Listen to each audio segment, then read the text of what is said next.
तो गाइज मैं हूं आयुष, आप देख रहे हैं रेसल इंडिया। स्वागत है आपका आज की इस वीडियो में। और कल स्मैकडाउन के बाद भाई इतने सारे क्वेश्चन मार्क्स हैं ना, इतनी सारी चीजें चल रही हैं। जेकब फाटू का डेब्यू देखने को मिला, साथ के साथ सीएम पंक को जिस तरीके से डिस्ट्रॉय करा कल ड्रू मैकिंटायर ने। लेकिन उसके अलावा एक और ऐसी चीज जो कि बहुत बड़ी चीज हो सकती है इस पूरी ब्लड लाइन के स्टोरी के अंदर, वो ये थी कि सोलो सिकोआ ने पॉल हेमन को बोला भाई गोरिल्ला पोजीशन में that Paul Heyman Roman is not coming back. और आखिर इसका क्या मतलब हो सकता है, कैसे स्टोरी लाइन के अंदर कन्वर्ट हो सकते हैं, उसके बारे में हम आज बात करेंगे। आप वीडियो को एंड तक जरूर देखते रहें। What is next for bloodline और Roman Reigns not coming back का भी क्या मतलब हो सकता है, वो सारी चीजें हम डिस्कस करेंगे। सीएम पंक वाली स्टोरी लाइन पे एक अलग से वीडियो बनाएंगे, बिकॉज उसमें इतना कुछ है मेरे पास बोलने के लिए। तो स्टे ट्यून्ड रहो सारे कंटेंट के लिए। और thank you so much for 270,000 subscribers. आप लोगों का सपोर्ट रहेगा तो कंटेंट दिन पर दिन और भी बेटर होता चला जाएगा। Stay tuned and keep subscribing. Jacob फाटू का कल डेब्यू हुआ और रिपोर्ट्स बताती हैं कि जबकि उनका कॉन्ट्रैक्ट रेसलमेनिया 40 के टाइम पे ही साइन हो गया था, वो बैक स्टेज भी थे रेसलमेनिया 40 में, लेकिन उनका डेब्यू क्यों डिले हुआ, इसका रीजन हमको अब जानने को मिल चुका है। और इसका रीजन ये है गाइस कि जेकब फाटू जो हैं वो यूएस से बाहर नहीं जा सकते। और हमने देखा कि कैसे काफी सारे शोज डब्ल्यूडब्ल्यूई के बड़े पीएलईज यूएस के बाहर ही हुए रेसलमेनिया के बाद से लेके अब तक। और अब एक ऐसा टाइम आ गया कि मनी इन द बैंक और समर स्लैम एटलीस्ट दो ऐसे शोज हैं जो हो रहे हैं आसपास यूएस और कनाडा में। लेकिन ऐसा क्यों है? ये इसलिए है बिकॉज 10 साल पहले का कोई रॉबरी का केस है जो कि चल रहा है जेकब फाटू के ऊपर, जिसकी वजह से वो कंट्री को छोड़कर नहीं जा सकते। अब ये नहीं पता रिपोर्ट्स के अकॉर्डिंग कि क्या वो चीज सही हो चुकी है, फिक्स कर चुकी है डब्ल्यूडब्ल्यूई, अब प्रोबब्ली कर चुकी है। और इसी वजह से अब जेकब फाटू अपीयर हुए। और ये रीजन था कि इतने टाइम से बोला जा रहा था कि इस स्मैकडाउन पे होगा डेब्यू, इस स्मैकडाउन पे होगा डेब्यू, लेकिन इतना टाइम लग गया उनको यहाँ पे स्क्रीन पे आने में।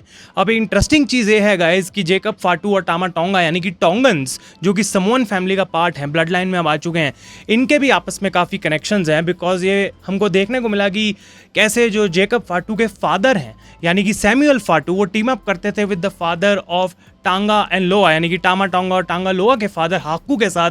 और ये टैग टीम का नाम था द आइलैंडर्स डब्ल्यूडब्ल्यूई में, जो 1986 से 1988 यानी कि 2 साल तक इन्होंने यहाँ पे अपना जो है as a tag team role play किया था। तो जो ब्लड लाइन है ना, वो सिर्फ अब समोअन फैमिली की नहीं रही, जबकि मेन वहीं से सब कुछ स्टार्ट होगा। लेकिन ये टोंगन्स का भी कुछ ना कुछ कहीं ना कहीं रिलेशन है समोअन्स के साथ, तभी इनको यहाँ पे डाला जा रहा है। तो इसलिए ये रीज़न है जो मैं आपको बताना चाहता था कि क्यों ये सारे मेंबर्स ही ब्लड लाइन में आ रहे हैं और लोग क्यों नहीं आ रहे। तो बेसिकली इस पॉइंट पे सोलो सिकोआ के पास अपना खुद का एक ग्रुप है।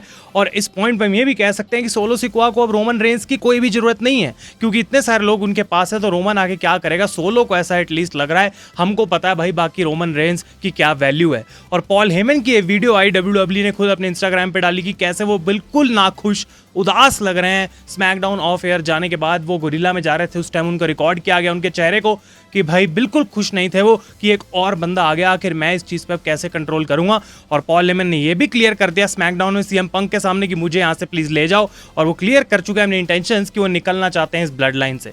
अब ये ब्लड लाइन जो है, इतना तो पक्का पता लग गया भाई कि ग्रो ही होती रहेगी, इसके अलावा और कोई ऑप्शन यहाँ पे है नहीं। और अगले मेंबर ने भी प्रोबब्ली ब्लड लाइन के एक बड़ा हिंट ड्रॉप कर दिया है, और वो और कोई नहीं बल्कि उमागा के सन है यानी कि ज़ीला फाटू। और उन्होंने अपने इंस्टाग्राम की स्टोरी पे लिखा सी यू सून। और भाई अगर ये लिख दिया गया है तो ऑलरेडी हमको पता लगा है कि और एक मेंबर तो एटलीस्ट आने वाला है इस सोलो सिकोआ की ब्लड लाइन में। तो क्वेश्चन यहाँ पे ये रेज होता है कि what is next for the new blood line. आखिर कहाँ पे लीड करेंगी सारी चीज़ें, किस डायरेक्शन में डब्ल्यूडब्ल्यूई जाने वाली है। तो सबसे पहली चीज़ तो ये है, जैसा कि मैंने कहा, ग्रो होते रहेंगे और ज़्यादा डोमिनेंट होते रहेंगे। और ऐसा भी लग रहा है कि रोस्टर में और कई ऐसे हील सुपरस्टार्स हैं जिनके साथ ब्लड लाइन काम करने में रेडी है। हमने देखा कैसे ड्रू मैकिंटायर के साथ प्रॉबली उन्होंने काम किया इस अटैक के लिए सीएम पंक के ऊपर, जिसके बारे में मैं बात करूंगा अपनी नेक्स्ट वीडियो में जो आएगी उस टॉपिक पे। लेकिन ये सोलो सिकोआ के दिमाग में भी बात क्लियर हो चुकी है कि वो अगले ट्राइबल चीफ बनना चाहते हैं, जबकि ये तो स्टोरी लाइन में ऑफिशियल हो ही चुका है कि he is the current head of the table जब तक रोमन रेंज नहीं आ जाते। लेकिन वो बनना चाहते हैं नेक्स्ट ट्राइबल चीफ, और ये चीज पॉसिबल नहीं हो सकती, ऐसे ही वो खुद से उस चीज को नहीं कर सकते, because a tribal chief crown can not be given, it has to be earned. और जब तक वो उला फाला उनके गले में नहीं डाली जाएगी तब तक वो ट्राइबल चीफ नहीं बन सकते। और करंटली वो उला फाला कौन होल्ड करते हैं? We know the tribal chief, Roman Reigns. तो इस पॉइंट पे जो प्लान है मेरे अकॉर्डिंग जो डब्ल्यूडब्ल्यूई करने वाली है वो है Cody Rhodes versus solo Sikoa. और इसका हिंट इसीलिए ऑलरेडी इतनी जल्दी ड्रॉप कर दिया गया। समर स्लैम में आई थिंक इनका मैच होने वाला है for the undisputed WWE championship. और आई डोंट थिंक कि रॉक इतनी जल्दी वापस आने वाले हैं, उनकी इंजरी भी हुई रिसेंटली मूवी सेट पे, और बहुत सारी और चीज़ें जिस हिसाब से स्टोरी लाइन में चल रही हैं, आई थिंक अभी रॉक को वापस लाना कोडी से लड़वाने के लिए कुछ डिफरेंट हो जाएगा। अभी उसकी ज़रूरत नहीं है ब्लड लाइन वाले एंगल की, अगर मैं बात करूं ऑनेस्टली।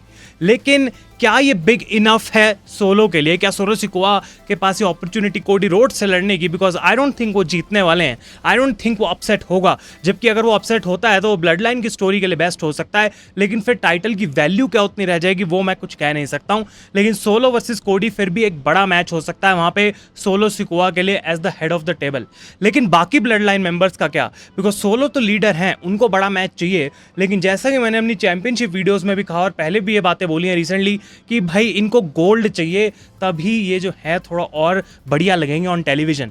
मुझे लगता है कि टोंगन्स को टैग टीम टाइटल दिए जा सकते हैं अगर ग्रेसन वॉलर ऑस्टिन थ्योरी से टाइटल्स DIY के पास जाएं और वहां से DIY से ब्लड लाइन के पास आ जाएं, तो ये जो स्मैकडाउन पे टैग टीम टाइटल्स चल रहे हैं वो बहुत इंटरेस्टिंग हो सकते हैं टोंगन्स के लिए। और आई थिंक मे बी इसीलिए कहीं ना कहीं उनको टोंगन्स अब बोला जा रहा है, ताकि जब वो चैंपियंस बने तो मे बी उनकी टीम का भी नाम द टोंगन्स हो सकता है। उसकी एक चीज़ पॉसिबिलिटी बन सकती है। दूसरे मेंबर जो बचते हैं, अब जो नए मेंबर आ गए हैं वो है जेकब फाटू, और WWE उन पर बहुत ज़्यादा हाई है। माना जा रहा है कि ओल्ड रिजीम यानी Vince McMahon, Bruce Pritchard, Kevin done जो थे वो इतना इंटरेस्टेड नहीं थे जेकब फाटू के लिए, बिकॉज इसी लीगल ऑर्डर्स की वजह से जो उनके ऊपर हैं, जिसकी वजह से वो बाहर नहीं जा सकते, उनको पूरी सेटिस्फैक्शन नहीं मिल रही। लेकिन ये जो नई रिजीम है ट्रिपल एच की, भाई माना जा रहा है कि ये बहुत ज़्यादा पसंद करते हैं जेकब फाटू को और उनको काफ़ी बड़ा मूव देने वाले हैं। इनफैक्ट कुछ लोगों की आंखों में तो ऐसा भी लगता है कि Jacob फाटू is better than solo Sikoa, लेकिन स्टोरी के अकॉर्डिंग ऑब्वियसली भी जेकब फाटू को उतना हाई राइज नहीं दिया जाएगा।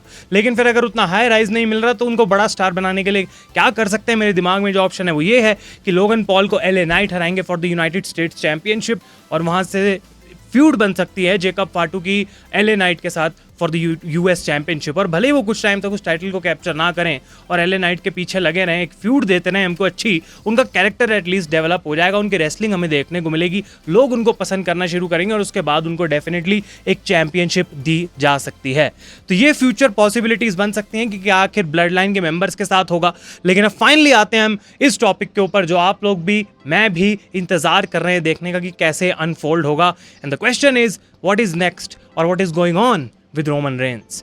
अब स्मैकडाउन पे जैसे कि पॉल हेमन को बताया गया कि रोमन रेंस वापस नहीं आने वाले, और स्टोरी लाइन के अकॉर्डिंग हमको ये बात पता है कि पॉल हेमन की रोमन रेंस से रेसलमेनिया के बाद से अभी तक बात ही नहीं हुई है। उनको नहीं पता कि रोमन रेंस कहाँ है, लेकिन सोलो सिकोआ मैनिपुलेट करने की कोशिश कर रहे हैं पॉल हेमन को, जबकि आई डोंट थिंक कि सोलो सिकोआ से भी एक भी बार रोमन रेंस की बात हुई है। और इस पूरी सिचुएशन को इसलिए ऐसा ही बनाया जा रहा है बिकॉज जितने दुखी पॉल हेमन होंगे ना, उतने ही खुश होंगे जब रोमन रेंस वापस आके उनको इस कीचड़ में से निकाल लेंगे। और वो स्टोरी लाइन में जो विजुअल इफेक्ट आएगा, जो इमोशनल इफेक्ट आएगा, उसके लिए ही WWE पॉल हेमन के कैरेक्टर को इस तरीके से रख रही है। लेकिन मेरे ओपिनियन में आई डोंट थिंक कि WWE को रोमन रेंस के इस रिटर्न को पुश करना चाहिए, जल्दबाजी करनी चाहिए, बिकॉज इससे पहले कि रोमन रेंस वापस आए, इस नई ब्लड लाइन को बड़ा strong, destructive, week on week दिखना बहुत जरूरी है, ताकि जब रोमन वापस आए तो ऐसा लगेगा कि भाई रोमन रेंस के आगे भी कोई चैलेंज है। ऐसा नहीं कि रोमन रेंस आए और हमें ऑलरेडी पता है भाई रोमन कहाँ, ये लोग कहाँ, इजीली रोमन जीत जाएगा, तो उतनी ज्यादा हीट नहीं होगी दूसरी ब्लड लाइन के ऊपर।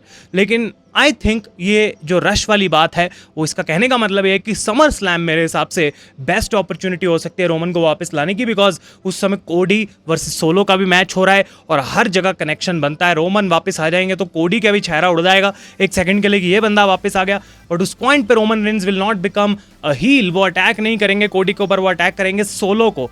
तो बहुत सारी चीज़ें, बहुत सारे मैटर्स होंगे यहाँ पे जो रोमन रेंस को आके हैंडल करने पड़ेंगे। और क्लियरली भाई दूसरी तरफ रोमन रेंस अकेले काफ़ी नहीं होंगे, चाहे रोमन रेंस हैं, लेकिन उनको भी कुछ ना कुछ बैकअप चाहिए। और उनका बैकअप अभी क्या कर रहा है उसके ऊपर हम बात कर लेते हैं। जिमी ऊसो इज हर्ट, उनको टीवी से राइट ऑफ करा गया एंगल दिखा के, और जे ऊसो करंटली चेस इन कर रहे हैं मनी इन द बैंक को, जो कि मुझे लगता है वो जीतने भी वाले हैं। तो रोमन रेंस ऐसा लगता है कि भाई उनको और लोगों की भी जरूरत पड़ेगी अगर ऊसोस भी उनके साथ हैं। तो मैं आप लोगों से पूछना चाहता हूँ कि अगर रोमन रेंस की ब्लड लाइन बन रही है दूसरी तरफ, तो ऊसोस के अलावा और कौन से मेंबर्स हैं जो ऐड करे जा सकते हैं उस चीज़ के अंदर। मुझे ऐसा लगता है कि क्लियरली रोमन रेंस इस पॉइंट पे एज अ बेबी फेस वापस आएंगे, और उनको बेबी फेस यानी कि क्राउड के साथ हा हा हु करने वाला बेबी फेस नहीं, बल्कि स्टोन कोल्ड स्टीव ऑस्टिन जैसा किक एस बेबी फेस, जो कि क्राउड को बहुत पसंद है, लोगों की फेवर में ही चीज़ें करता है, लेकिन उसके एक्शंस थोड़े हील वाले हैं क्योंकि किसी की भी वो बैंड बजा सकता है, किसी को छोड़ेगा नहीं। उस टाइप का कैरेक्टर अब रोमन रेंस को मिलना चाहिए। तो आई थिंक जिमी ऊसो वापस आ चुके होंगे समर स्लैम तक। जे उसो मनी इन द बैंक जीत के चेज कर सकते हैं टाइटल्स को, और मे बी ब्लड लाइन के पास अगर कोई टाइटल है उसको कैश इन करके वो गोल्ड अपनी तरफ ला सकते हैं। तो ये चेस की गेम चलने वाली है और बहुत ज़्यादा इंटरेस्टिंग हो जाएगा सब कुछ। एंड इनफैक्ट जब रोमन रेंस भी वापस आ चुके होंगे तो सिर्फ एक रिटर्न की जो है वो यहाँ पे बचेगी बात, and that is the final boss the rock, जो कि आके किक ऑफ करेंगे the greatest story line the wrestling profession has ever told, which is Roman Reigns versus the rock for WrestleMania 41। आप लोग अपने ओपिनियंस बताएं मुझे इस कमेंट में भाई, और मज़ेदार बात करके इतना मज़ा आ रहा तो जब WWE एक्शन लेगी तो कितना ज़्यादा ज़बरदस्त हो जाएगा सब कुछ, वो देखने में बहुत मज़ा आएगा। अगर ये वीडियो आपको अच्छी लगी इसको लाइक करें भाई, अपने ओपिनियंस कमेंट्स में दें। तब तक के लिए thank you so much for watching. मैं हूँ आयुष और आप देख रहे हैं रेसल इंडिया।